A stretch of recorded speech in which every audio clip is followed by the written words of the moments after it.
അക്കാഡമിയുടെ ഭാഗമായി വന്ന് major service അക്കാഡമിയിൽ join ചെയ്ത് പരിശീലനം നേടിയതിനു ശേഷം എഴുത്ത് പരീക്ഷയും ഫിസിക്കൽ ടെസ്റ്റും ഒക്കെ പാസ്സായി സേനയുടെ ഭാഗമായി മാറാൻ പോകുന്ന വിദ്യാർത്ഥിയാണ്. നല്ലൊരു കയ്യടിയൊക്കെ എന്നോട് ഭാഗത്ത് വേണം കേട്ടോ. കാരണം ഇതൊരു സെലിബ്രേഷനാണ്, ജീവിതത്തിലെ വിജയത്തിന്റെ മുഹൂർത്തമാണ്. നമുക്ക് ഇങ്ങനെ ഉണ്ടാവണം, നമ്മുടെ ജീവിതത്തിൽ ഒരു ഡേ നിങ്ങളുടെ ജീവിതത്തിൽ അങ്ങനെ ഒരു ദിവസം ഉണ്ടാവണം. മേജർ സർവീസ് നൽകുന്ന ഈ ഒരു പ്രചോദനം, ഈ ഒരു മോട്ടിവേഷൻ മുന്നോട്ടുള്ള യാത്രയ്ക്ക് പ്രേരണയായി മാറണം. വിജയത്തിന്റെ പടവുകൾ കയറാൻ നിങ്ങൾക്ക് കഴിയണം. ഓക്കെ,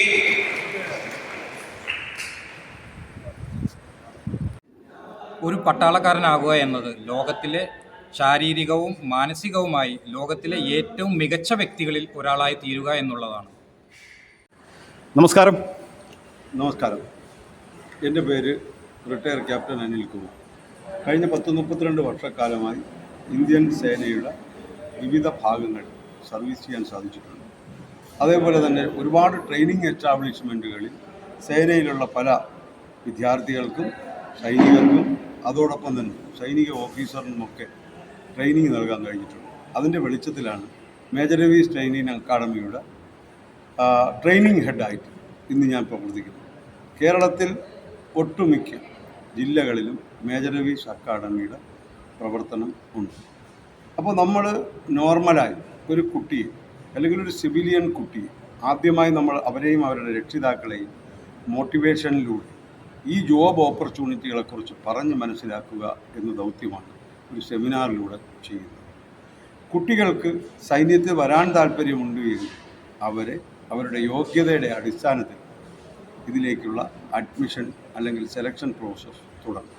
ആ സെലക്ഷൻ പ്രോസസ്സിൻ്റെ ഭാഗമായി മെഡിക്കൽ ഫിറ്റ്നസ്, അതോടൊപ്പം തന്നെ അവരുടെ വിദ്യാഭ്യാസ യോഗ്യത, അതുപോലെ തന്നെ അവരുടെ മറ്റ് ശാരീരിക യോഗ്യതകൾ മനസ്സിലാക്കിയിട്ട് ഇതിലേക്കുള്ള മേജർ സർവീസ് അക്കാഡമിയിലേക്കുള്ള അഡ്മിഷൻ അവർക്ക് കൊടുക്കും. പഠിക്കുന്ന ഒരു ഫീസ് മാത്രം വാങ്ങിക്കൊണ്ട് കുട്ടികളെ സേനയിൽ നിന്നും റിട്ടയർ ചെയ്യപ്പെട്ട കഴിവുള്ള അധ്യാപകരെ മുൻനിർത്തി അവർക്ക് ട്രെയിനിങ് കൊടുക്കും.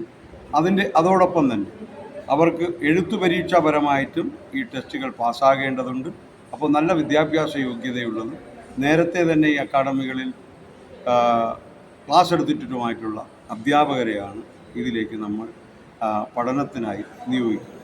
അങ്ങനെ ശാരീരികപരമായും വിദ്യാഭ്യാസപരമായും കുട്ടികളെ നല്ല നിലവാരത്തിലേക്ക് എത്തിക്കുന്ന അല്ലെങ്കിൽ സൈനിക ജോബിനെത്തുന്ന വിധത്തിൽ ഒരു ട്രെയിനിങ് സംവിധാനം ആണ് നമ്മൾ ഒരുക്കിയിരിക്കുന്നത്. ഇതിൻ്റെ മറ്റൊരു പ്രത്യേകത എന്ന് പറഞ്ഞാൽ കുട്ടികൾ സ്കൂളും കോളേജിലും പഠിക്കുന്ന കുട്ടികളാണ് ഒട്ടുമിക്ക പേരും നമ്മുടെ അക്കാഡമിയിലെത്തുന്നത്. അവരുടെ പഠനത്തെ യാതൊരു തടസ്സവും പെടുത്താതെ അവരുടെ അധ്യാപന സമയത്ത് യാതൊരു കുഴപ്പവും ഉണ്ടാക്കാതെ അവരുടെ സ്പെയർ ടൈമിലാണ് നമ്മൾ ഈ ട്രെയിനിങ് കൊടുക്കുന്നതും അവരെ ഇതിലേക്ക് എത്തിക്കാനുള്ള ശ്രമം നടത്തുന്നത്.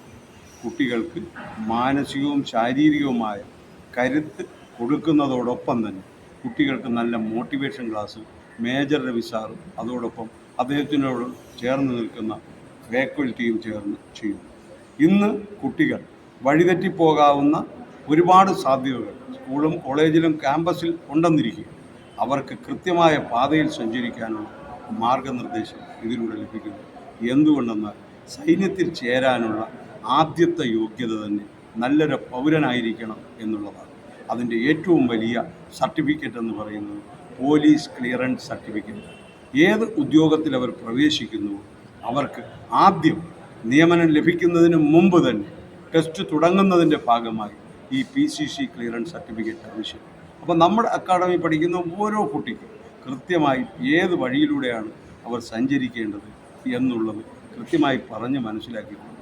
ഇത് മാത്രവുമല്ല, കുട്ടികൾക്ക് ഏതിലാണോ അവർക്കുള്ള യോഗ്യതയുള്ളത് അതനുസരിച്ച് കുട്ടികളെ കൃത്യമായി അവർക്ക് വരുന്ന നോട്ടിഫിക്കേഷൻ അവരുടെ യോഗ്യതയനുസരിച്ച് അവരെ പറഞ്ഞ് മനസ്സിലാക്കുകയും അതിൽ രജിസ്റ്റർ ചെയ്യുവാനും പ്രേരിപ്പിക്കും. അങ്ങനെ രജിസ്ട്രേഷൻ പൂർത്തിയായ ഒരു ഉദ്യോഗാർത്ഥിക്ക് കൃത്യമായ ഫിസിക്കൽ അതോടൊപ്പം അക്കാഡമിക് ക്ലാസ്സുകളും കൊടുത്തുകൊണ്ട് കുട്ടികളെ ഈ മേഖലയിൽ എത്തിക്കപ്പെടും. ഈ 2025 ജനുവരി മുതൽ മാർച്ച് വരെ അപ്പോയിൻമെൻറ്റ് ലഭിച്ചവർ 130 പേർ. സേനയുടെ വിവിധ ഭാഗങ്ങളിൽ ഇന്നവർ ജോബ് ചെയ്യാൻ തയ്യാറെടുപ്പുകൾ നടത്തുന്നു. അവർക്ക് വേണ്ടിയിട്ടുള്ള സമ്മാനദാനങ്ങളും യാത്രയപ്പുമാണ് കേരളത്തിലുടനീളം ഇപ്പോൾ നമ്മൾ നടത്തിക്കൊണ്ടിരിക്കുന്നത്. അപ്പോൾ അതുകൊണ്ട് ഈ അവസരം നിങ്ങൾ ഒരിക്കലും പാഴാക്കി കളയരുത്. ഇത് നല്ലൊരു ഓപ്പർച്യൂണിറ്റിയായി കണക്കാക്കി കുട്ടികളെ മാനസികമായി ശാരീരികമായും വളർത്തി ഈ നാടിനും ഉതകത്തക്ക രീതിയിൽ അവരുടെ ഈ സമൂഹത്തിന് തന്നെ ഒരു ഉന്നത നിലവാരം പുലർത്തിക്കൊണ്ട് ഈ രാജ്യത്തിൻ്റെ കരുത്തുറ്റ സേനയുടെ ഭാഗമാക്കാൻ നമുക്ക് ശ്രമിക്കാം. ഇതാണ് നമ്മുടെ ട്രെയിനർ അൻവർ. ദീർഘകാലം പാരാമിലിറ്ററി ഫോഴ്സസിൽ സർവീസ് ചെയ്ത് നല്ല എക്സ്പീരിയൻസ് നേടിയ ഒരു ഉദ്യോഗസ്ഥനാണ് അദ്ദേഹം. സൈന്യത്തിലിരിക്കവേ തന്നെ സ്പോർട്സ് ഈവൻറ്റുകളിൽ ഒരുപാട് മികവ് തെളിച്ചതും അതോടൊപ്പം തന്നെ സമ്മാനങ്ങൾ വാങ്ങിച്ചതും രാഷ്ട്രത്തിന് വേണ്ടിയൊക്കെ ഒരുപാട് സ്പോർട്സിൽ സമ്മാനമൊക്കെ വാങ്ങിക്കൂട്ടിയ ഒരു വ്യക്തിയാണ്. അപ്പോൾ അദ്ദേഹമാണ് മൂവാറ്റുപുഴയിലെ കുട്ടികളെ പരിശീലിപ്പിക്കുന്നത്. നമുക്ക് അൻവറിൻ്റെ വാക്കുകളിലേക്ക് നോക്കാം. ഇത് ഒരു മാസത്തിലോ അല്ലെങ്കിൽ ആഴ്ചയിലോ എത്ര ദിവസം ട്രെയിനിങ് ഉണ്ടാവും എന്ന് പറയാം? ഫിസിക്കൽ ട്രെയിനിങ് ആഴ്ചയിൽ 3 ദിവസമാണ്. വെള്ളി, ശനി, ഞായർ. രാവിലെ 7 മണി മുതൽ 8:30, 9 മണി വരെ 2 മണിക്കൂർ അവർക്ക് ഫിസിക്കൽ ട്രെയിനിങ് ഉണ്ടാകും. അതിനുശേഷം ഓൺലൈൻ ക്ലാസ് ഉണ്ടാകും. അവർക്ക് റിട്ടേൺ ടെസ്റ്റ് പാസ്സാകാനുള്ള ഓൺലൈൻ ക്ലാസ് തിങ്കൾ മുതൽ വ്യാഴം വരെ. അത് major Ravi training academy head office കണ്ണൂരിലെ രാജേഷ് വാര്യർ സാറാണ് ഓൺലൈൻ ക്ലാസ് ആയിട്ട് കൊടുക്കുന്നത്.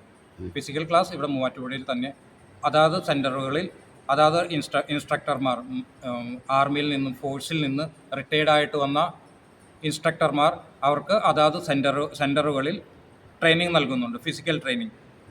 റിട്ടേൺ ടെസ്റ്റ് നൽകുന്നത്, റിട്ടേൺ ടെസ്റ്റിന് വേണ്ടി അവരെ തയ്യാറെടുപ്പിക്കുന്നത് ഓൺലൈൻ ക്ലാസ് ആയിട്ടാണ്. അത് കണ്ണൂർ ഹെഡ് ഓഫീസിലെ രാജേഷ് വാര്യർ സാറാണ്. എത്ര വയസ്സ് മുതൽ ട്രെയിനിങ്ങിൽ ചേരാം ഒരു കുട്ടിക്ക്? മേജർ രവി ട്രെയിനിങ് അക്കാഡമിയിൽ 14 വയസ്സ് മുതലുള്ള കുട്ടികളെ അഡ്മിഷൻ കൊടുക്കുന്നുണ്ട്. 14 വയസ്സ് മുതൽ 21 വയസ്സ് വരെയുള്ള കുട്ടികൾക്കാണ് അഡ്മിഷൻ കൊടുക്കുന്നത്. ഫോഴ്സിൽ ചേരാനായിട്ട് 17.5 വയസ്സാണ് മിനിമം പ്രായം. 14 വയസ്സിൽ ഒരു കുട്ടി അഡ്മിഷൻ എടുത്തു കഴിഞ്ഞാൽ 17.5 വയസ്സാകുമ്പോഴേക്കും അവൻ മാനസികമായും ശാരീരികമായും ഫോഴ്സിൽ ചേരുവാനുള്ള ഒരു ടെൻഡൻസി അതായത് ഒരു തയ്യാറെടുപ്പ് അവന് വന്നു കഴിഞ്ഞിട്ടുണ്ടാകും. 21 വയസ്സ് വരെ ഉള്ള കുട്ടികൾക്ക് ഇവിടെ ട്രെയിനിങ് നൽകുന്നുണ്ട്. 23 വയസ്സാണ് ഫോഴ്സിൽ ചേരാനുള്ള അവസാന പ്രായം. 17.5 വയസ്സ് മുതൽ 23 വയസ്സ് വരെയാണ്. 14 വയസ്സിൽ ഒരു കുട്ടി അഡ്മിഷൻ എടുത്തു കഴിഞ്ഞാൽ അവന് ട്രെയിനിങ് കണ്ടിന്യൂസ് ആയിട്ട് നൽകിക്കൊണ്ടിരിക്കും. അതിനുശേഷം 23 വയസ്സാകുന്നത് വരെയും അവന് ഈ ട്രെയിനിങ് തുടർന്നു കൊണ്ട് പോകാവുന്നതാണ്. ഇത് 1 ടൈം ഫീസാണ്. ചേരുന്ന സമയത്ത് അഡ്മിഷൻ ഫീസ് ചേർന്ന് കഴിഞ്ഞാൽ 23 വയസ്സാകുന്നത് വരെയും അവന് കണ്ടിന്യൂസ് ആയിട്ട് ട്രെയിനിങ് സാധ്യമാകുന്നതാണ്. ഈ പട്ടാള ചിട്ട എന്നൊക്കെ പറഞ്ഞിട്ട് ഈ ട്രെയിനിങ് പീരീഡിൽ അത്ര ഹാർഡായിരിക്കുമോ കുട്ടികളുടെ ഈ ട്രെയിനിങ് പീരീഡ് എന്ന് പറയുന്നത്? അതായത് ഇട്ടേച്ച് പോകാനൊക്കെ സാധ്യതയുണ്ടോ കുട്ടികൾ? ഫോഴ്സിലെ ട്രെയിനിങ് ആണ് ഉദ്ദേശിച്ചതെങ്കിൽ ഫോഴ്സിലെ ട്രെയിനിങ് കുറച്ച് ഹാർഡാണ്. അപ്പോൾ ഒരു സാധാ സിവിലിയനായ ഒരു കുട്ടിയെ ഫോഴ്സിലേക്ക് കൺവെർട്ട് ചെയ്യുന്നതിൻ്റെ ഭാഗമായിട്ട് അവർക്ക് മാനസികവും ശാരീരികവുമായ നല്ല ട്രെയിനിങ്ങിൻ്റെ ആവശ്യമുണ്ട്. അവർക്ക് പ്രതികൂല സാഹചര്യങ്ങളെ അതിജീവിക്കാനുള്ള ഒരു മാനസിക കരുത്തും ശാരീരിക കരുത്തും ഉണ്ടായി വരണമെങ്കിൽ അവർക്ക് നല്ല രീതിയിൽ ട്രെയിനിങ് നൽകേണ്ട ആവശ്യമുണ്ട്. അപ്പോൾ ഫോഴ്സിൽ അവർ അതിനായ ലോകത്തിലെ മുന്തിയ ഇനം ട്രെയിനിങ്ങിൽ ഒന്ന് തന്നെയാണ് ഇന്ത്യൻ മിലിറ്ററിയുടെ ട്രെയിനിങ്. ആ മിലിറ്ററിയുടെ ട്രെയിനിങ് ലഭ്യമായ ഒരു കുട്ടി അവൻ ഒരിക്കലും ഒരു മോശമായ ഒരു അവസ്ഥയിൽ ജീവിക്കേണ്ടി വരില്ല. അവന് എപ്പോഴും നല്ല എല്ലാ കാര്യങ്ങളിലും ചെന്ന് കഴിഞ്ഞാലും അവന് അവൻ്റേതായ ഒരു റെസ്പെക്റ്റ് കാര്യങ്ങളും എല്ലാം ഉണ്ടാവുകയും ചെയ്യും. അവന് എല്ലാവരിൽ നിന്നും വേറിട്ട് നിൽക്കുകയും ചെയ്യും.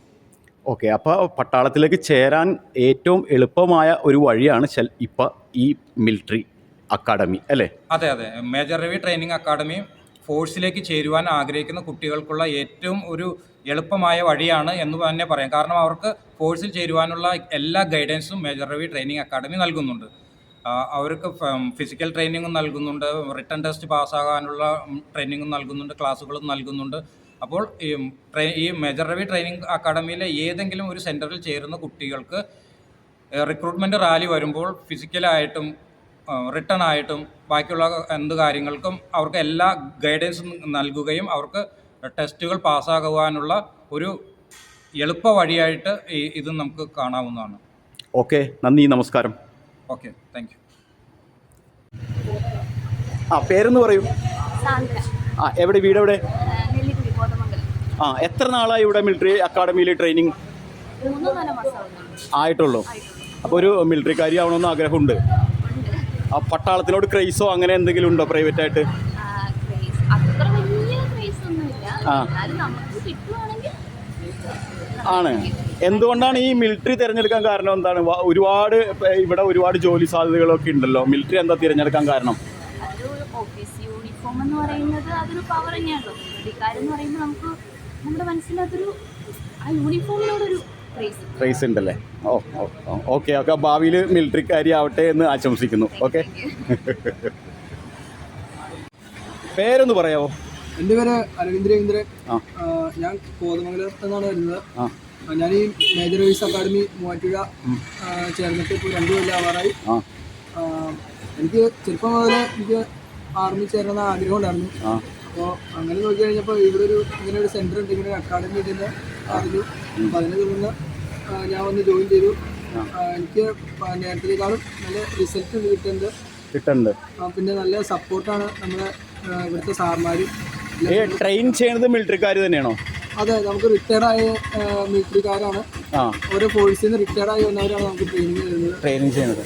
എന്തുകൊണ്ടാണ് മിലിറ്ററിയിൽ ചേരാൻ ഇതുപോലെ ഇൻട്രസ്റ്റ് ഒക്കെ ഉള്ളത്? എനിക്ക് എൻ്റെ ഡ്രീം സോൾജിയർ ആവുന്നതാണ്. ആയിരുന്നു. എന്തെങ്കിലും റോൾ മോഡൽ അങ്ങനെ ആരെങ്കിലും ഉണ്ടോ മിലിറ്ററിയിൽ? അങ്ങനെയില്ല. എന്താ പേരെന്താ? എൻ്റെ പേര് അഭിഷേക്. ഞാൻ പെരുമ്പാവൂര് കോലഞ്ചേരി ഞാൻ സ്ഥലത്താണ്. എനിക്കും ചെറുപ്പം തൊട്ട് എങ്ങനെ ഒരു ആഗ്രഹം ഉണ്ടായിരുന്നു ഏതെങ്കിലും ഒരു അക്കാഡമി ചേർന്ന് നല്ലൊരു നിലയിൽ എത്തിച്ചേരാൻ. അപ്പോഴാണ് മേജർ രവീഡ് അക്കാഡമി ഞാൻ പരിചയപ്പെട്ടത്. അങ്ങനെ രജിസ്റ്റർ ചെയ്ത് അങ്ങനെ നമുക്ക് ട്രെയിനിങ് ചെയ്തപ്പോൾ കയറാൻ പറ്റി. അതുപോലെ തന്നെ റോൾ മോഡലായിട്ടുള്ള ആൾക്കാരൊന്നും ഇല്ല. പിന്നെ എൻജോയ്മെന്റ് ആണോ ഇവിടുത്തെ ട്രെയിനിങ്ങും കാര്യങ്ങളൊക്കെ? ബാലൻ സാറാണെങ്കിലും നമ്മുടെ അൻവർ സാറാണെങ്കിലും സപ്പോർട്ടാണ്. എത്ര പേരുണ്ട് ഇവിടെ ട്രെയിൻ ചെയ്യാൻ? ഇവിടെ നേരത്തെ 92 പേരുണ്ടായിരുന്നു. 92 പേരുണ്ടായിരുന്നു. ഇപ്പോൾ അതിനധികം പേരുണ്ട്. ഇപ്പം മറ്റൊരു അവിടെ ആയിട്ട് പുതിയ ട്രെയിനർ എടുക്കാൻ വേണ്ടിയിട്ടുള്ള സെലക്ഷൻ നടന്നുകൊണ്ടിരിക്കുകയാണ്. ഓക്കെ. ഈ മിലിറ്ററിയിൽ നിന്ന് റിട്ടയർഡ് ആയവരല്ലേ നിങ്ങളെ ട്രെയിൻ ചെയ്യണത്? അപ്പൊ ഹാർഡായിട്ടൊക്കെ പെരുമാറ്റോ അങ്ങനെ മിലിറ്ററി ചിട്ട അങ്ങനെയൊക്കെ ഉണ്ടോ? ഫ്രണ്ട്ലി ആയിട്ടാണ് പെരുമാറുന്നത്. ഓക്കെ. അപ്പൊ എൻജോയ്മെന്റ് ആണ് ശരിക്കും ട്രെയിനിങ്ങും കാര്യങ്ങളും. ഇഷ്ടമാണ് മിലിറ്ററി ഇന്ത്യൻ മിലിറ്ററി പോണത്. ഓക്കെ.